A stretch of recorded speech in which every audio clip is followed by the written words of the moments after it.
ഞാൻ ഇങ്ങനെ പീരീഡ്സ് ഒക്കെ ആയിട്ട് ആരെ കടിച്ചു പറിക്കട്ടെ എന്ന് ആലോചിച്ചുകൊണ്ട് ഇൻസ്റ്റയൊക്കെ ഇങ്ങനെ സ്ക്രോൾ ചെയ്തുകൊണ്ടിരിക്കുമ്പോഴാണ് നമ്മുടെ സ്കൂൾ കുട്ടികൾക്ക് 3 ദിവസത്തെ ആർത്തവ അവധി പ്രഖ്യാപിച്ചുകൊണ്ടുള്ള നമ്മുടെ സർക്കാരിന്റെ പുതിയ ന്യൂസ് കാണുന്നത്.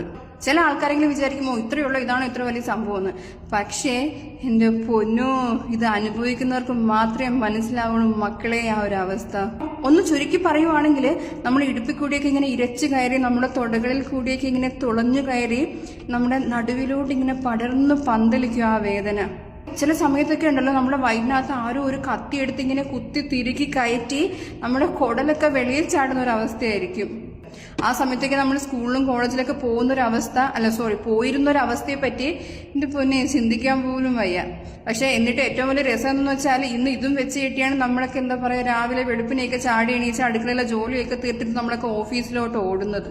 എന്നെ സംബന്ധിച്ചിടത്തോളം ഈ പീരീഡ്സ് വരുന്നതിന് 2-3 ദിവസം മുമ്പ് എനിക്ക് മനസ്സിലാവും 2 ദിവസം കഴിയുമ്പോൾ പീരീഡ്സ് വരുമെന്ന്. കാര്യം എന്താണെന്ന് വെച്ചാൽ ഈ നമ്മളോട്ട് അത്രയും അറ്റാച്ച്ഡ് ആയിട്ട് നിൽക്കുന്ന ആൾക്കാരടുത്തോളം നമ്മളും പ്രത്യേകിച്ച് ഒരു കാര്യമില്ല, നമ്മൾ ചുമ്മാ അങ്ങോട്ട് പോയി ചൊറിഞ്ഞ് മാന്തി അവരെ മാക്സിമം ഇറിറ്റേറ്റ് ചെയ്ത് നമ്മൾ വഴക്കുണ്ടാക്കും.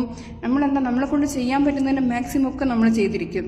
ചില സമയത്തൊക്കെ നമുക്ക് ഒരു കാര്യമില്ലാതെ വെറുതെ കുറ്റബോധം തോന്നും. അതേപോലെ ഈ പീരീഡ്സിന് 2 ദിവസം മുമ്പേ വെറുതെ കുത്തിയിരുന്ന് കരയുന്നൊരു സുഹൃത്തും ഉണ്ട് കേട്ടോ എനിക്ക്. പ്രിയപ്പെട്ട സഹോദരന്മാരോട്, നിങ്ങളുടെ കൂട്ടത്തിൽ ഇതുപോലുള്ള സ്ത്രീകളൊക്കെ ഉണ്ടെങ്കിൽ ദയവ് ചെയ്ത് എന്താ പറയാ, ഇതിനെയൊന്നും ഒരു അഭിനയമായി കാണുകയോ അല്ലെങ്കിൽ ഇത് എല്ലാവർക്കും ഉള്ളതല്ലേ, നിനക്ക് മാത്രം എന്താ ഇത്ര പ്രത്യേകത എന്നൊന്നും ചോദിക്കാതിരിക്കുക. പിന്നെ ഞാൻ ഈ പറയുന്ന കാര്യങ്ങൾക്കൊക്കെ ഓരോ വ്യക്തിക്കും സാഹചര്യങ്ങൾക്കും അനുസരിച്ച് വേരിയേഷൻസ് ഉറപ്പായിട്ടും ഉണ്ടാവും.